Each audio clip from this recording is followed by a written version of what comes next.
Why do I have to take you with us? We're going on a family trip. You're not my real family, so you're staying behind. Kyle's words left Ryan in disbelief. It had been just a few months since Steve, who had been adopted as a child, passed away.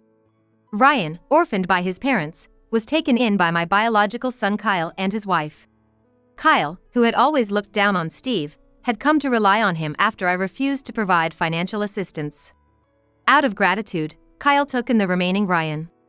However, Kyle's words were a complete lie. His real aim was to exploit Ryan's vulnerable state after losing his parents and take everything from him. For Kyle and his wife, Ryan's existence was nothing but a nuisance after they had swindled his inheritance. They trampled on Ryan's heart with sweet words of being real family only to discard him like this. When I visited Kyle's house, I found Ryan crying in a dimly lit room. "Where are your dad and mom?" I searched for my son and his wife, but they were nowhere to be found. Confused, Ryan muttered through sobs. "They said they're going to Hawaii with family only."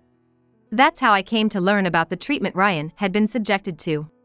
Using a child to fulfill their desires and then hurting his heart, my son and his wife were beyond forgiveness. I see, if that's the case. I decided, embracing Ryan, who looked up at me with teary red eyes. I was determined to make Kyle and his family experience the betrayal they had inflicted. My name is Holly. I'm a 58-year-old part-time employee at a local supermarket. I've been living alone in the house my husband left behind after he passed away 20 years ago. Just as he had entered his 40s, a time when he should have been in the prime of his working life. He always cared for his health, but an unexpected illness was discovered during a company health checkup. Treatment began immediately under a doctor's supervision. However, the disease progressed faster than we had anticipated. Within a year, my husband was gone. The sudden event shocked me and our two sons. Steve, our adopted son, took it particularly hard, spending days without eating or drinking in his grief. Although not our biological child. We had cared for Steve since he was very young, after his biological mother could no longer raise him. Even though he wasn't our biological child, we had cared for him since he was very young. Perhaps because of that, Steve accepted us without any resistance. Although Kyle was our eldest son, we loved both of them just the same. Despite knowing about his origins, Steve bonded well with us, willingly helping out around the house. Although despised by the selfish Kyle, Steve always acted cheerfully, even towards him. My husband deeply loved the kind-hearted Steve and raised him as his own. The loss of my husband thus deeply affected Steve, causing us all great pain. For a while, Steve couldn't speak properly, but one day, he seemed to recover. Not that he had truly moved on. But he had accepted my husband's death and thought about what he could do next. Steve decided to support the remaining family members, me and Kyle. He dedicated himself to his studies, earning a scholarship to a national university. Despite his age, he continued to focus solely on his education.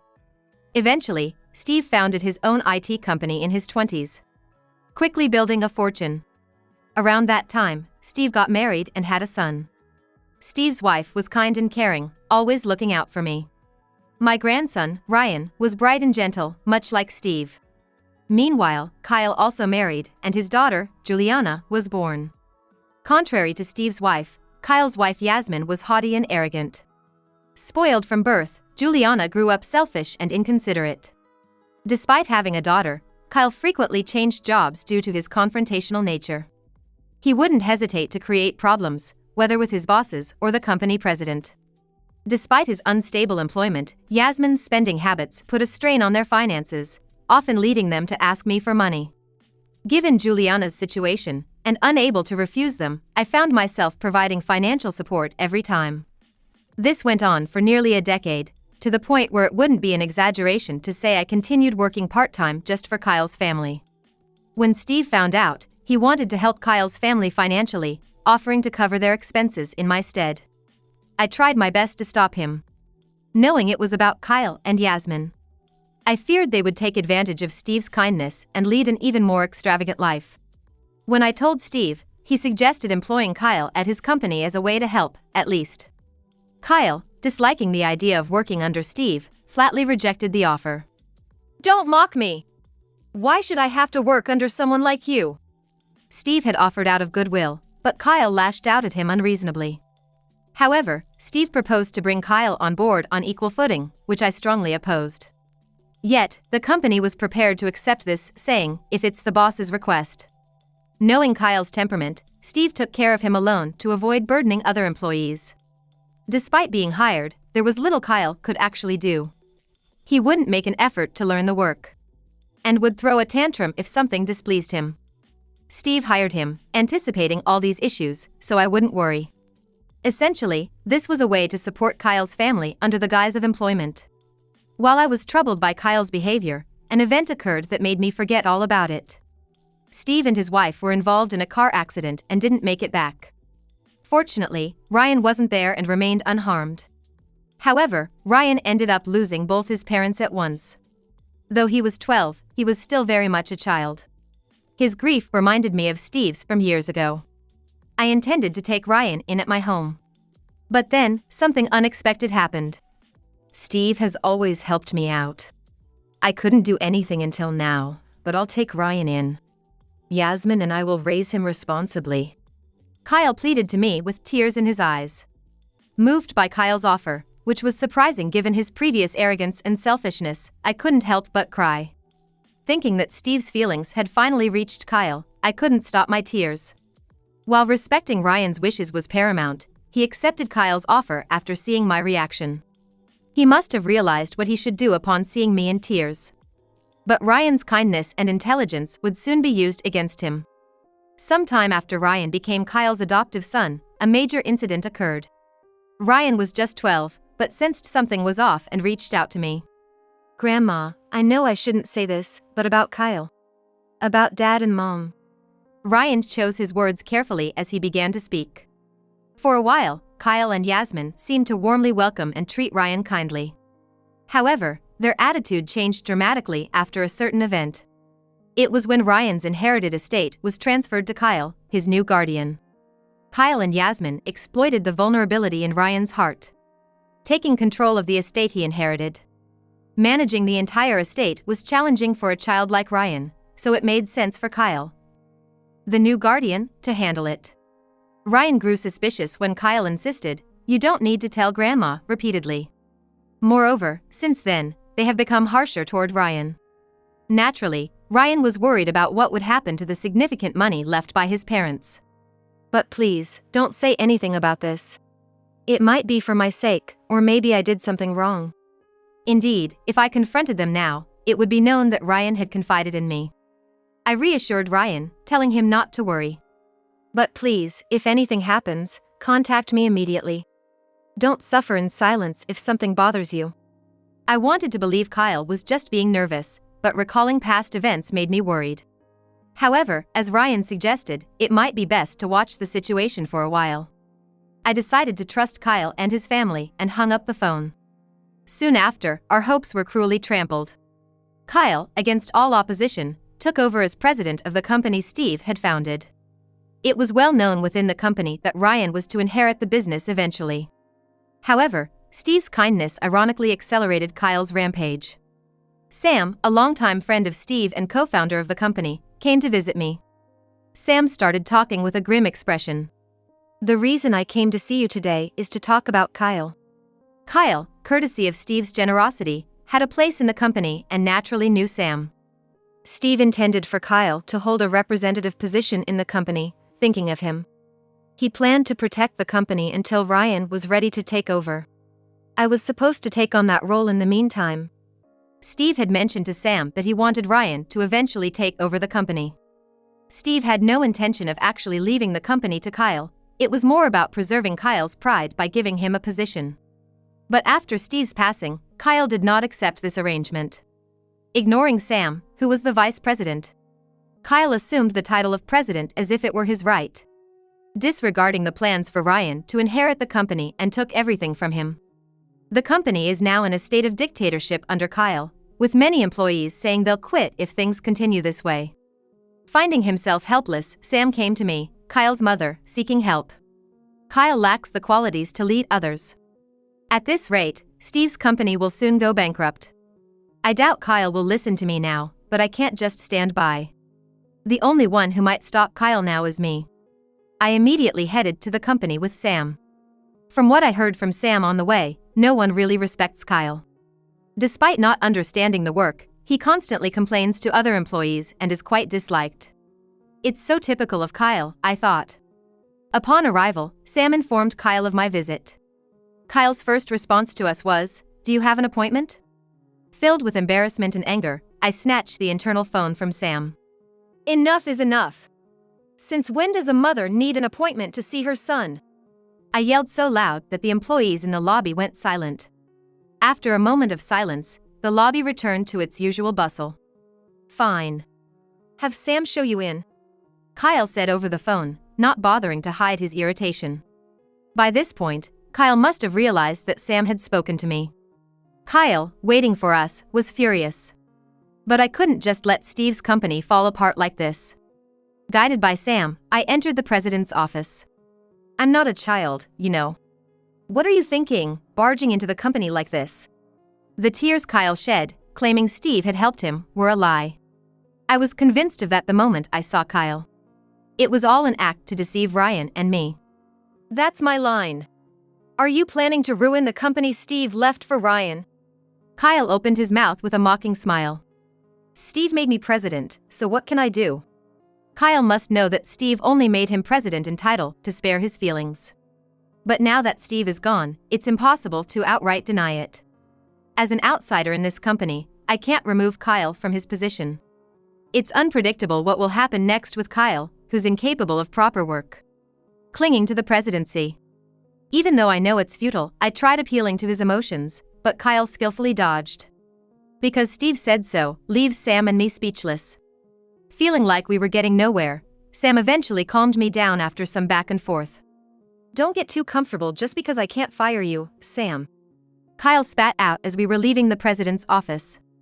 We left without being able to say anything in return. Accomplishing nothing. All I could do was apologize to Sam, who had sought my help. After hearing from Sam that Kyle had taken some time off, I tried contacting Ryan, whom I had given a mobile phone out of concern after his consultation. But no matter how many times I called, there was no response from Ryan. After a series of rings, it just went to voicemail. Worried something had happened, I became restless, regretting that I had forgotten to contact Ryan earlier. I rushed to Kyle's house, plagued by a bad premonition. But there was no response to the doorbell. Had Ryan and Kyle's family gone somewhere? Lost in thought, I reached for the doorknob. To my surprise, it turned easily, unlocked. Before I knew it, I was inside, calling out Ryan's name. Ryan! As I entered the living room, I found Ryan alone, hugging his knees and crying in the dim room. Where's your dad and mom? I asked, shaking Ryan in my excitement, bombarding him with questions. What happened? Seeing my face, Ryan started crying louder. They said they're going to Hawaii, just the family. It seemed they had deliberately misled Ryan before leaving for a family trip without him. Such malicious behavior is not something adults should engage in. I felt shame and anger at what my son had done. Grandma, I don't want to be here anymore. Help me. Ryan said with a clarity I had never heard from him before. After hearing more from Ryan, I was filled with intense anger towards Kyle and his family. Ever since Sam and I confronted the company, Kyle and his family's treatment of Ryan had become even harsher. Ryan's situation had become increasingly perilous since it became known he had confided in me. We took you in, and this is how you repay us. We're like criminals to you now.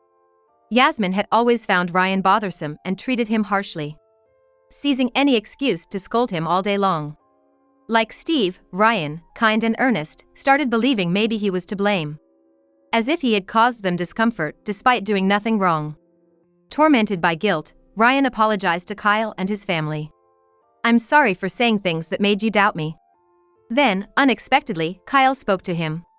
We're going to Hawaii the day after tomorrow as a family, so be ready for that. Even though his apology didn't change their treatment of Ryan, the sudden news filled him with joy. I must have been wrong. If I apologize sincerely, good things will happen. Innocent Ryan was overjoyed by Kyle's words. Hastily packing his favorite clothes, excitedly waiting for the day, wondering what Hawaii would be like. But when the day came, Ryan was once again plunged into despair. What? Why do I have to take you with us? We're going on a family trip. You're not my real family, so you're staying behind. Kyle's words mocked Ryan, who had woken up early and finished preparing. What do you mean? Dad, Mom, he actually thought he was going with us. He even packed a big bag. It's just too funny. Juliana laughed mercilessly at Ryan, who stood frozen, unable to comprehend Kyle's words. For the first time, Ryan realized he had been deceived by Kyle and his family. It was a cruel trick, letting him think he was included only to shatter that hope. Though he had endured many forms of mistreatment, this was an undeniable act of malice. While the three of them laughed, Ryan silently cried. Come on, I told you, we're going to Hawaii as a family. You're not really part of it. Kyle smiled satisfactorily, seeing Ryan shocked. They must have thought of themselves as the only real family, but now Ryan should understand. He was an inconvenience, expected to leave the house by the time they returned. Having secured the inheritance and the company, Kyle planned this to break Ryan's spirit and drive him away. They left Ryan behind, laughing as they left the house. Family's great, huh? Dad, Mom, I want to eat steak when we get to Hawaii. Their laughter lingered in Ryan's ears, refusing to leave. That's when I came to see Ryan. If that's the case. I thought of a plan I had considered before, now feeling it was the right time to act. Hugging Ryan, who looked up at me with teary red eyes, I made up my mind. I was determined to make Kyle and his family feel the betrayal they had inflicted. A few days later, we were waiting for Kyle and his family of 3 to return from Hawaii. Hey, why is Mom even in my house? And who's that woman? Kyle, tanned from the trip, said this while holding loads of luggage. Indeed, waiting for Kyle's return were not just me and Ryan. Standing beside us was a woman named Nicole. Nice to meet you. My name is Nicole. I'm Steve's biological mother and this child's blood relative. Nicole said, bowing deeply while giving the returned trio a sharp look. It was I who had called Nicole here. Recently, Ryan told me about the repeated harassment from Kyle and his family. Along with their taking Steve's inheritance and company from Ryan, who is still a child. Given these facts, I reached out to Steve's real mother, Nicole, who was also an old friend of mine. Nicole had given birth to Steve, but her husband ran off with debts and a mistress, leaving her unable to care for young Steve amid daily demands for debt repayment. My husband and I, upon her consultation, decided to adopt Steve. Nicole, fearing the burden on Steve, wanted to distance him from herself and worked tirelessly to pay off the debts after moving away, not letting Steve know she was alive at her own request. She planned to reveal herself only after paying off her debts. But a tragic accident occurred just when she was about to contact Steve. Reality was too cruel. Although Nicole was aware of Ryan's existence, she confided in me that she felt she no longer had the right to take him in. Ideally, living with Nicole, his biological grandmother, would have been best for Ryan. However, considering my feelings, Nicole declined. I convinced Nicole to come this time to save Ryan, persuading her that this was the only way. Nicole struggled with the decision to reveal herself but was moved by my words for Steve's sake and decided to help Ryan. I believe it was a decision of great courage, encompassing guilt, regret, and the sorrow of having lost Steve without being able to do anything. Swallowing all that, Nicole now stood confronting Kyle and his family. Kyle, I heard you told Ryan he's not real family. That's clear abuse. Ryan sought my help. Unfortunately, I can't leave him in your care any longer. I threw these confident words at Kyle, who still couldn't grasp the situation, while Nicole nodded silently to my words. Don't understand? Your adoption of Ryan has been dissolved. From today, Ryan will be considered Nicole's grandson, part of her real family, I said, laden with irony, to the 3 of them. Kyle, who hadn't fully grasped my words, continued. You just come here to say that? Please, go ahead, do whatever you want. To be clear, that kid. As Kyle was about to continue, Nicole cut him off. Her tone was so cold it even made me shiver. It's truly sad to have such a wonderful mother and end up like this, she said, pitying Kyle from the bottom of her heart. Despite Nicole's words, Kyle and Yasmin remained arrogantly unbothered, as if nothing said mattered to them. It doesn't matter whether you agree or not, but naturally, all of Steve's inheritance and the company now belong to Ryan. Sam will manage the company until Ryan can take over. I explained the facts decided over the past few days while Kyle and his family were enjoying Hawaii. Kyle and Yasmin's faces turned pale, moving from smirks to shock. What did you just say? The inheritance and company belong to Ryan. Don't spout nonsense. Kyle screamed at us, almost lunging, desperate. That's a lie. Impossible. Thieves. Give it all back. Yasmin, too, was shrieking, frothing at the mouth. No matter what they said, the decision had been made. The numerous acts against Ryan were officially recognized as abuse. Nicole now became Ryan's guardian. And naturally, all of Steve's inheritance intended for Ryan was returned to him. Similarly, the company's rights will be entrusted to Ryan, who has a parent-child relationship with Steve. Well, to be more precise, Ryan has always held these rights. I'm not entirely sure about the specifics, but Sam, through the company's lawyer, proved that Kyle had no authority as the president. This reality hit Kyle even harder. It's really unfortunate to do this to your own son, but the police will be coming to talk to you. It turns out that Kyle and Yasmin were treating Ryan much worse than we knew, but he had kept silent until now. Feeling safe under our protection, Ryan opened up about everything. Without hesitation, I contacted the police and reported the facts. We were waiting for Kyle and his family to return from their trip for the police to arrive. This is nonsense. The company and the money, they're mine. Kyle lost his composure, to which I delivered the final blow. You really can't do anything without Steve, can you? Everyone at the company, adults all, chose Ryan over you, a mere child. It's truly pitiful that my own son lost to such a young boy. At my sharp words, Kyle was left speechless, realizing for the first time his incompetence that had been sustained only by Steve's kindness. Ryan watched Kyle intently, his expression indescribable. It didn't seem to carry anger, rather, it felt like pure pity for Kyle. Soon after, as promised, several police officers arrived. The atmosphere was filled with an eerie silence due to Kyle sitting dejectedly on the floor and Yasmin and Juliana crying out. The police officers looked at me and Nicole, who explained the situation on their behalf, with sympathy. Is your grandson safe? After hearing directly from Ryan, the officers were relieved to see him unharmed. I identified Kyle and Yasmin as the individuals involved, pulling Juliana away as she screamed. Dad! Mom! What's going to happen to me? Having witnessed the treatment towards Ryan, Juliana understood what was coming for the two. While it pained me to think about Juliana's future, considering she had also partaken in harassing Ryan. Being a child doesn't excuse her actions.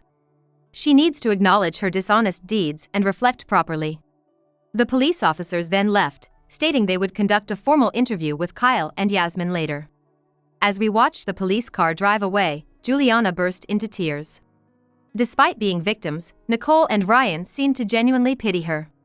Later, Ryan and I were called by the police, who had finished interviewing Kyle and Yasmin, admitting to most of their crimes. It was to confirm if their statements were correct. After leaving the police station, Ryan worriedly muttered, Will Kyle and Yasmin be arrested?